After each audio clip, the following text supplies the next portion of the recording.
करेंगे ब्रह्म मुहूर्त और 21 दिवसीय ध्यान विधि के बारे में। यह एक ऐसी ध्यान विधि है जिसका यदि आप मात्र 21 दिनों तक लगातार अभ्यास करते हैं तो आपकी कोई भी मनोवांछित मनोकामना, इच्छा या प्रार्थना पूरी हो जाती है, क्योंकि आपको इस ध्यान विधि का अभ्यास ब्रह्म मुहूर्त में करना है। इसलिए सबसे पहले हम ब्रह्म मुहूर्त के विषय पर विस्तार से चर्चा करेंगे और फिर ध्यान विधि के बारे में बात करेंगे। ब्रह्म मुहूर्त प्रातः काल के उस विशेष 1 घंटा 36 मिनट के समय को कहते हैं जो सुबह 4:24 से लेकर 6 बजे तक रहता है। लेकिन इस विषय में कुछ और भी मान्यताएं हैं। अगर हम प्राचीन ग्रंथों का अध्ययन करें तो उनके अनुसार रात्रि को 4 कालों में विभाजित किया गया है, जिसमें पहला काल है रुद्रकाल। रुद्रकाल शाम 6 बजे से लेकर रात्रि 9 बजे तक प्रभावी रहता है। उसके बाद दूसरा काल है राक्षस काल। राक्षस काल रात्रि 9 बजे से लेकर 12 बजे तक प्रभावी रहता है। फिर उसके बाद तीसरा काल है गंधर्व काल। गंधर्व काल रात्रि 12 बजे से लेकर भोर के 3 बजे तक प्रभावी रहता है। और फिर आता है चौथा काल, यानी कि जिसे अंतिम प्रहर भी कहा जाता है, वह है मनोहर काल। मनोहर काल भोर के 3 बजे से लेकर सुबह के 6 बजे तक प्रभावी रहता है। ब्रह्म मुहूर्त के समय की जो मान्यताएं हैं वह मनोहर काल यानी कि 3 से 6 बजे के बीच में ही पड़ती है। हालांकि विभिन्न देशों में सूर्योदय के समय में भेद रहता है, अतः कोई एक निश्चित समय ब्रह्म मुहूर्त का हर स्थान का एक ही नहीं बताया जा सकता। लेकिन यदि आप मनोहर काल के बीच में यानी भोर 3 बजे से लेकर सुबह 6 बजे के बीच में किसी भी समय जल्दी उठते हैं तो यह समय अमृत वेला यानी ब्रह्म मुहूर्त का समय ही माना जाएगा। अगर हम ब्रह्म मुहूर्त का शाब्दिक अर्थ को समझने की कोशिश करें तो ब्रह्म का मतलब होता है देव, अर्थात जो ज्ञान के देवता हैं, और मुहूर्त अर्थात समय खंड, यानी एक ऐसा समय जिसमें हम ज्ञान को समझने का प्रयत्न करते हैं। यानी कि ज्ञान को समझने का जो समय है उसको हम ब्रह्म मुहूर्त कहते हैं। ब्रह्म मुहूर्त की बहुत ही महत्वपूर्ण चर्चाएं हमारे शास्त्रों में की गई है। ब्रह्म मुहूर्त में जो ब्रह्मांड है और जो देव शक्तियां हैं वह वातावरण में विचरण करती रहती है। अगर आपकी नींद इस समय के दौरान अचानक खुल जाती है तो इसका मतलब शुभ ऊर्जाएं आपसे संपर्क करना चाहती हैं। इसलिए जब आप इस समय में उठकर ध्यान जैसी शुभ क्रियाएं करेंगे तो आपको बहुत जल्दी उन ऊर्जाओं से संपर्क स्थापित होना शुरू हो जाएगा। इसी प्रकार सभी धर्म के जो देवालय हैं, वह चाहे मंदिर हो, गुरुद्वारे हो या फिर जितने भी पूजा स्थल हैं, वह सब ब्रह्म मुहूर्त में ही खोले जाते हैं, क्योंकि यही वह समय है जब सारी नकारात्मक शक्तियां सो जाती हैं और सकारात्मक शक्तियां जागृत होती हैं। इस समय बहने वाली वायु को अमृत वायु कहा जाता है, क्योंकि सारा प्रदूषण और सारी दूषित वायु समाप्त होकर वातावरण में ऑक्सीजन के रूप में व्याप्त रहती है। और रात के समय ओस पड़ने के कारण इस समय वायुमंडल दिन की अपेक्षा काफी शीतल रहता है और मनोहर रहता है। इस समय वातावरण बिल्कुल शांत होता है और इस समय सोकर उठने के कारण हमारी मस्तिष्क की सभी क्रियाएं भी बिल्कुल शांत होती हैं। इसलिए यदि आप इस समय अपनी स्टडी करते हैं, पढ़ाई करते हैं, कोई प्लानिंग करते हैं या इंटरएस्पेक्ट करते हैं या ध्यान करते हैं तो उसमें आपको बहुत लाभ मिलता है। आपने वह कहावत तो सुनी ही होगी कि जल्दी सोना और जल्दी उठना सफलता की प्रथम सीढ़ी है। इसलिए यदि आप भी सफल होना चाहते हैं तो ब्रह्म मुहूर्त में उठना शुरू करें। इससे आपको बहुत सफलता मिलेगी। एक्चुअली प्राचीन काल में इलेक्ट्रिसिटी नहीं होती थी, इसलिए लाइट नहीं रहने पर लोग सूर्यास्त के बाद सो जाते थे और सूर्योदय से पूर्व यानी ब्रह्म मुहूर्त में ही उठ जाया करते थे। यह प्रकृति के साथ चलने की उनकी एक पद्धति थी। अतः जो भी व्यक्ति प्रकृति के साथ संतुलन बनाकर चलता है वह हमेशा स्वस्थ ही रहता है। और यह भी देखा गया है कि जो लोग प्रातः काल जल्दी उठते हैं वह बिल्कुल स्वस्थ रहते हैं, और अक्सर वह लोग जो नाइट शिफ्ट में काम करते हैं उनको स्वास्थ्य संबंधी समस्याएं आने लगती हैं। कहने का तात्पर्य यह है कि अगर आप प्रकृति के साथ मेल जोल बनाकर चलते हैं तभी हम स्वस्थ रहते हैं। लेकिन अगर हम प्रकृति के खिलाफ चलना शुरू हो जाएं, तो हमें शारीरिक रूप और मानसिक रूप से समस्याएं आनी शुरू हो जाती हैं। मित्रों, अब तक आप समझ चुके होंगे कि ब्रह्म मुहूर्त क्या है और इसका महत्व क्या है। अब हम बात करते हैं 21 दिवसीय ध्यान विधि के बारे में।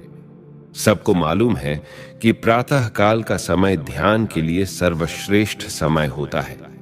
इसलिए आज हम एक ऐसी ध्यान विधि की बात करेंगे जो विशेषकर ब्रह्म मुहूर्त में ही की जाती है।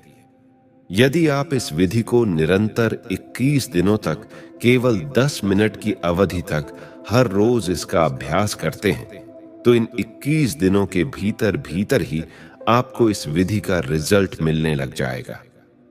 यह विधि विशेष रूप से आपकी कोई इच्छा, कोई मनोकामना अथवा आपकी कोई प्रार्थना जिसको आप पूरा करना चाहते हैं उसके लिए है। इससे पहले कि हम इस विधि पर पूरी बात करें, थोड़ी सावधानी रखनी जरूरी है। जैसे कि ऐसे लोग जिनको हृदय से संबंधित कोई कष्ट है, हृदय से संबंधित कोई बीमारी है, या जिनको रक्तचाप की समस्या, ब्लड प्रेशर की समस्या रहती है, वह इस विधि का अभ्यास न करें। इसलिए क्योंकि इस विधि के अंदर हमें सांस को रोककर रखना पड़ता है। यही कारण है कि हृदय रोगी और रक्तचाप के मरीज इस विधि को बिल्कुल न करें। अब कैसे इसको करना है, चलिए जानते हैं। ये एक बहुत ही चमत्कारिक विधि है और बहुत जल्दी अपना रिजल्ट देती है। इसका कारण है कि इस विधि में हम अपना ध्यान अपने आज्ञा चक्र पर स्थित रखते हैं, और आज्ञा चक्र हमारा एक ऐसा चक्र है जो हमारे संकल्प का स्थान है और हमारी विजुअलाइजेशन का स्थान है और हमारी क्रिएटिविटी का स्थान है। अगर हम इस चक्र पर केंद्रित होकर कोई प्रार्थना करते हैं, कोई संकल्प को दोहराते हैं, तो वह संकल्प या प्रार्थना बहुत जल्द पूरी हो जाती है, क्योंकि इस चक्र का कार्यक्षेत्र ही यही है। इसे हम संकल्प चक्र भी बोलते हैं। वह इसलिए क्योंकि इस चक्र पर ध्यान लगाने से हमारे संकल्प पूरे होते हैं। जैसे कि अगर हम कोई आज्ञा करें तो वह आज्ञा पूरी हो जाती है। वैसे ही सबसे पहले आप अपनी कोई एक मनोकामना लें। जैसे कोई भी ऐसी इच्छा है जो आप पूरा करना चाहते हैं, उसको अच्छी तरह डिसाइड कर ले कि मेरी यह इच्छा है, मेरी यह मनोकामना है, ये पूरी होनी चाहिए।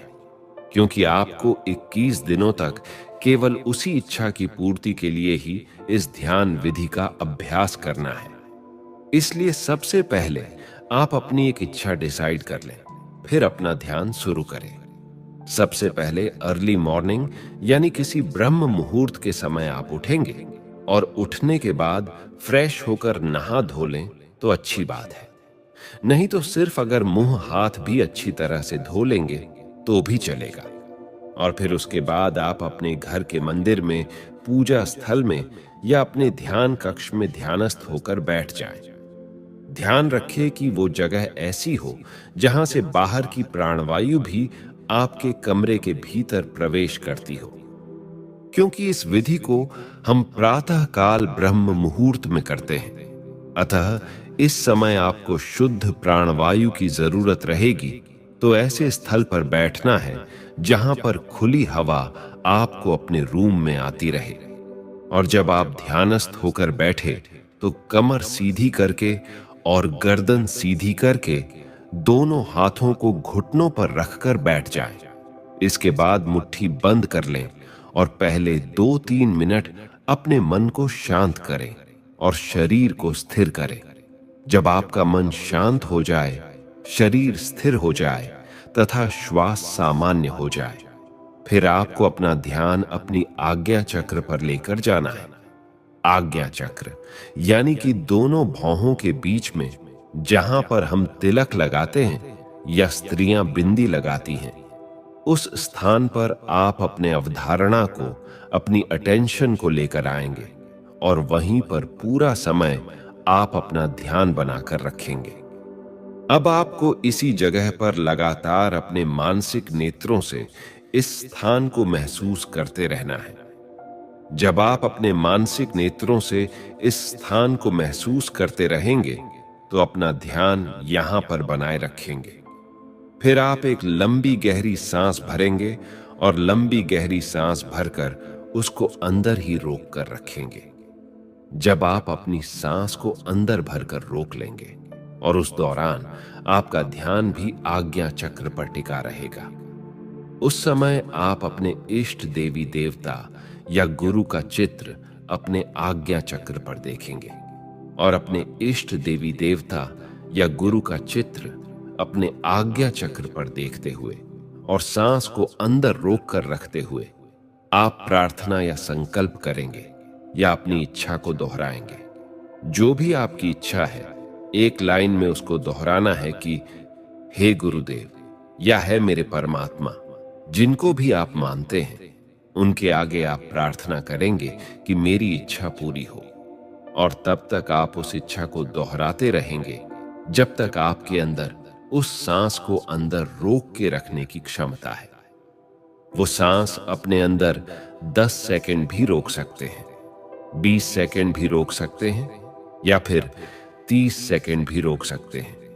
जितना हो सके मैक्सिमम टाइम तक बिना कष्ट के आप अपनी सांस को अंदर रोक सकते हैं। इसके बाद ध्यान आज्ञा चक्र पर बनाए रखेंगे और अपने मन की आंखों से अपने इष्ट देवी देवता या गुरु का स्मरण करते रहेंगे और बार बार अपनी इच्छा को रिपीट करते रहेंगे, तब तक जब तक कि आपकी सांस अंदर रुकी हुई है। जब आपको लगे कि इससे ज्यादा आप अपने सांस को अंदर नहीं रोक सकते हैं, तो फिर धीरे से मुंह से सांस को बाहर निकाल देंगे। याद रखें कि आपको अपनी सांसों को नाक से भरना है और बाहर मुख से निकालना है। इस तरह ये एक चक्र हुआ। फिर आप 15 या 20 सेकंड तक थोड़ा सा रेस्ट करेंगे और सामान्य स्थिति में बैठे रहेंगे। रेस्ट के बाद तुरंत दूसरा चक्र शुरू करना है, यानी कि फिर से एक लंबी गहरी सांस भरना है, सांस को अंदर ही रखना है। फिर अपने ध्यान को आज्ञा चक्र पर टिकाना है। इसके बाद अपने मन में इष्ट देवी देवता अथवा अपने गुरु का चित्र निहारना है और इन सभी चीजों के साथ दोबारा अपनी प्रार्थना को फिर से रिपीट करना है। अपने संकल्प को, अपनी इच्छा को फिर से दोहराएंगे और तब तक दोहराते रहेंगे जितनी देर आपकी सांस अंदर रुकी रहेगी। और जब आपको लगे कि इससे ज्यादा आप सांस को नहीं रोक सकते, तो सांस को मुंह से बाहर निकाल दें और फिर कुछ सेकंड तक रेस्ट करें। इस तरह ये 2 चक्र हुआ। ऐसे आपको लगातार बीच में रुक रुक कर कुछ सेकंड रेस्ट करते करते अपनी इच्छा को बार बार आपको दोहराते जाना है और लगभग 10 मिनट तक आपको ऐसा 21 दिनों तक हर रोज करना है। क्योंकि यह एक पूरी विधि है, इसलिए आपको 21 दिनों तक सच्चे मन से इसे पूरा करना ही करना है। तभी आपकी सारी इच्छाएं पूरी हो सकती हैं। अगर आपने बीच में मिस कर दिया या छोड़ दिया, तो आपकी मनोकामनाएं पूरी होने की संभावना कम है। आखिरकार ऐसा क्यों होता है और इस विधि की साइंस क्या है? पहली बात, हमारा आज्ञा चक्र, जैसे मैंने आपको पहले भी बताया है, यह हमारा संकल्प का स्थान है, यह हमारे विजुअलाइजेशन का स्थान है, यह हमारा आज्ञा का स्थान है। तभी इसका नाम आज्ञा चक्र पड़ा है। इसलिए जब हम इस स्थान पर आकर कोई आज्ञा करते हैं, कोई प्रार्थना करते हैं या फिर कोई संकल्प करते हैं, तो वह आज्ञा, वह संकल्प, वह प्रार्थना पूर्ण हो जाती है। हम जो भी आज्ञा चक्र पर केंद्रित होकर कोई ऐसी चीज की डिमांड करते हैं, तो वह डिमांड पूरी हो जाती है, क्योंकि यह इच्छा पूर्ति का स्थान है। और दूसरी बात, जब हम इस प्रकार से सांस को अंदर रोकते हैं तो क्या होता है? इससे हमारी पूरी बॉडी में एक इमरजेंसी की सिचुएशन आ जाती है। जब हम इतनी देर तक सांस को रोकते हैं तो क्या होता है? हमारा दिमाग रुक जाता है, हमारे विचार रुक जाते हैं। ऐसा क्यों होता है? ऐसा इसलिए होता है क्योंकि अब आपके पास लग्जरी नहीं है आराम से विचार करने की। अब एक आपातकालीन स्थिति है। ऐसी स्थिति में आप विचार नहीं कर पाएंगे। इसलिए जब आप अपना सारा ध्यान अगर किसी एक चीज को चुनकर लगाएंगे तो उसी स्थान पर आपका ध्यान लगा रहेगा, यानी कि आपका मन पहले से ज्यादा एकाग्र हो जाएगा। तो जब आप सांस को भरकर रोकते हैं तो यह दूसरी महत्वपूर्ण चीज है। और तीसरी बात यह है कि जब आप इस प्रकार एकाग्र हो जाते हैं और बार बार अपनी मनोकामना को रिपीट करते हैं तो क्या होता है? इससे धीरे धीरे आपकी वह इच्छा आपके चेतन मन से अवचेतन मन में चली जाती है। यानी वह इच्छा 1 दिन बाद, 2 दिन बाद या 3 दिन बाद जो विचार आप बार बार दोहरा रहे हैं वह आपके अवचेतन मन में जाना शुरू हो जाता है, जो हमारे मन का गहरा तल है। और अगर आप किसी विचार को अपने अवचेतन मन में यानी कि अपने सबकॉन्शियस माइंड में उतार देते हैं तो लॉ ऑफ अट्रैक्शन के अनुसार वह इच्छा आपकी पूरी हो जाती है। यही इसकी साइंस है। इसमें तीनों चीजें विशेष रूप से कार्य करती हैं। पहला आज्ञा चक्र, क्योंकि यह आज्ञा का स्थान है इसलिए हमारी आज्ञा को पूरी करता है। दूसरा सांस, जब अपने अंदर रोक कर रखते हैं तो शरीर में इमरजेंसी की स्थिति हो जाती है, जिससे आप फालतू के विचार करने से बच पाते हैं और आपका मन एकदम से एकाग्र हो जाता है। तीसरी चीज, जब आप अपने अवचेतन मन को खोल रहे होते हैं तब आपकी जो इच्छा है वह आपके अवचेतन मन में चली जाती है, जिससे उस इच्छा पूर्ति के द्वार खुलने शुरू हो जाते हैं। और एक और जो सबसे महत्वपूर्ण बात है, वह आप इस विधि को ब्रह्म मुहूर्त के समय में कर रहे हैं। ब्रह्म मुहूर्त का समय की जो विशेषता है वह मैंने शुरू में ही आपको डिटेल में बता दिया है कि अगर हम कोई विधि ब्रह्म मुहूर्त के समय में करते हैं यानी प्रातः काल में करते हैं तो यह समय देवताओं का समय है, परमात्मा का समय है। अतः इस समय में आप अपने शुद्ध मन से कोई भी प्रार्थना करते हैं तो वह प्रार्थना आपकी जरूर सुनी जाती है। तो अब आप पूरी तरह समझ चुके होंगे। अगर आप भी कोई संकट में फंसे हुए हैं और आप उस संकट से बाहर निकलना चाहते हैं तो उस संकट से बाहर निकलने के लिए आप इस प्रकार से ध्यान करें। या आपकी कोई बहुत जरूरी, कोई आवश्यक इच्छा है या मनोकामना है या कोई जरूरत है जिसे आप जीवन में पूरा करना चाहते हैं तो उस इच्छा या जरूरत को आप इस विधि से अपने जीवन में पूरा कर सकते हैं। एक बात और, ऐसी कोई भी इच्छा पूर्ति के लिए इस विधि का प्रयोग न करें जिससे दूसरे का नुकसान हो